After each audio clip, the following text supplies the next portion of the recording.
بسم اللہ الرحمن الرحیم.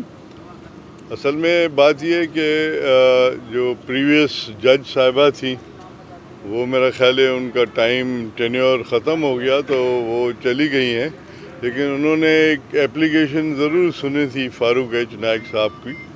اس پہ انہوں نے ڈیسیشن دینا تھا تو وہ ڈیسیشن نہیں ہوا کیونکہ وہ چلی گئی ہیں. اب جو نئے جج صاحب آئیں گے جس کو ہائی کورٹ سے میرا خیال ہے نامینیشن ہوگی، تو جب وہ آئیں گے تو پھر وہ میرا خیال ہے ڈیسیشن لیں گے.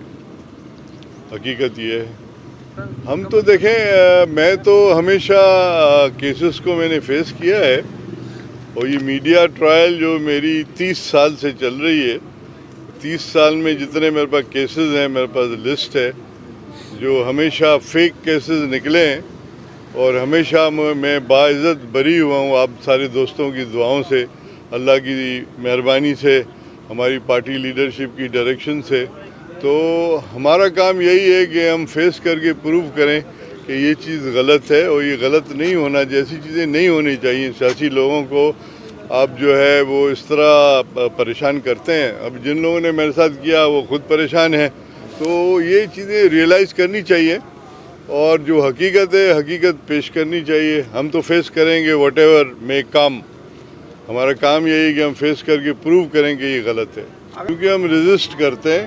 جتنی بھی غلط چیزوں کو ہم ریزسٹ کریں گے تو پھر ہمیں آپشن یہی ملتا ہے کہ آپ جیل جائیں گے.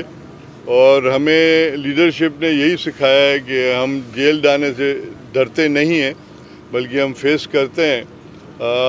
تقریباً ساری جیلیں میں نے دیکھی ہیں، Karachi central jail, Landhi jail, Kot Lakhpat jail, Adiala jail, تو یہ ساری چیزیں ہم چکر لگا کے آئے ہیں. اور اگر کوئی ایسی بات ہوتی تو ابھی تک سامنے آ جاتی، کیونکہ پچھلا جو کیس تھا وہ اس زمانے میں ایجوکیشن منسٹر تھا، تو وہ ایک بینچز کا کیس تھا، جو میں نے وہ بینچ نہیں دیے تھے کانٹریکٹ میں، میرے سے پریویس منسٹر صاحب نے دیے تھے. اس پہ وہ 3,000 روپے کا بینچ تھا، وہ میں بیچ کے کھا گیا تھا، تو وہ کیس 7 سال چلا تھا. تو بات یہ ہے کہ ہم فیس کریں گے اور ہم پروو کریں گے کہ یہ چیز غلط ہے. اچھا، آپ نے کافی ساری جیلوں کے نام گنوائے. اڈیالہ جیل میں تو لوگ بہت پریشان ہیں. آپ کو کس جیل میں پریشانی ہوئی اور جیل اچھی کون سی ویسے؟ مجھے تو کہیں پریشانی نہیں ہوئی ہے، کیونکہ ہمیں سکھایا گیا ہے کہ ہماری لیڈر نے خود، جب پہلی دفعہ میں جیل میں گیا تھا تو وہ ملنے آئی تھی یہاں پہ سی آئی سینٹر پہ. اس وقت زرداری صاحب بھی میرے ساتھ تھے، تو انہوں نے ہمیں ایک چیز سکھائی تھی کہ اس کمرے میں آپ نے رہنا ہے، جتنا بھی ٹائم آپ کا لکھا ہوا ہے آپ نے اس کمرے میں رہنا ہے، اور اگر آپ کو سروائیو کرنا ہے تو آپ اپنی مائنڈ بنا لیں گے آپ کو یہاں رہنا ہے. اگر آپ یہ مائنڈ نہیں بنائیں گے تو پھر مینٹلی آپ اپسیٹ ہو جائیں گے. تو یہ چیزیں ہماری لیڈرشپ نے ہمیں سکھائی ہیں اور ہم اس کو فالو کرتے ہیں، اور اس کی جو بھی طریقہ کار ہمیں کہا گیا ہے ہم اس کے حساب سے چلتے ہیں. ہمارے وکلا آتے ہیں، وہ یہاں آرگیومنٹس کرتے ہیں، کیس کو آگے لے جاتے ہیں. انشاءاللہ جھوٹ جھوٹ ہوگا، غلط غلط ہوگا، سچ سچ ہوگا. دیکھیں، جب آپ گورنمنٹ میں ساتھ ہوتے ہیں، جب ہم نے آپ کو سپورٹ کیا کہ جی آپ گورنمنٹ چلیں، ہم نے کوئی وزارتیں بھی نہیں لی، تو جو بھی فیڈرل گورنمنٹ کا ڈیسیشن ہے وہ جوائنٹ ڈیسیشن ہونا چاہیے. وہ کنسلٹ کرنے چاہیے، جتنے بھی آپ کے الائنسز ہیں ان کے ساتھ کنسلٹیشن ہونی چاہیے. اور 1973 کی جو کانسٹیٹیوشن ہے اس کو آپ فالو کریں.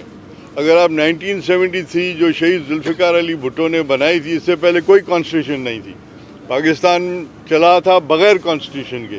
یہ شہید ذوالفقار علی بھٹو صاحب تھے جنہوں نے 1973 کی کانسٹیٹیوشن اس ملک کو دی، اور ابھی تک وہ کانسٹیٹیوشن چل رہی ہے.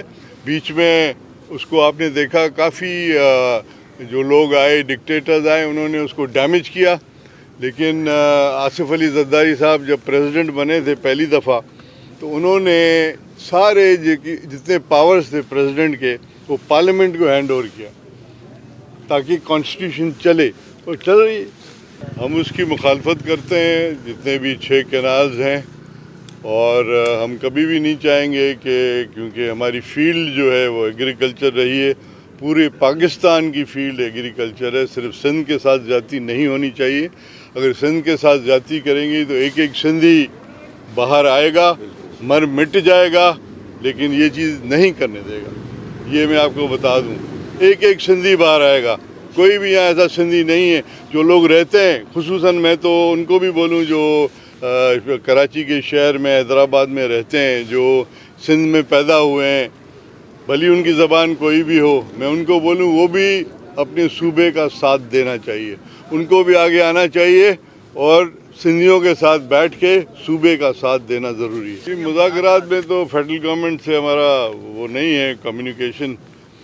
سندھ گورنمنٹ کی بات کریں تو اس پہ تھوڑا بہت میں آپ کو بتا سکتا ہوں کہ ہم تو چاہتے ہیں کہ یہ ملک 1973 کی کانسٹیٹیوشن کے حساب سے چلے. بہت سمپل سی بات ہے. کانسٹیٹیوشن کائے کے لیے بنایا گیا ہے؟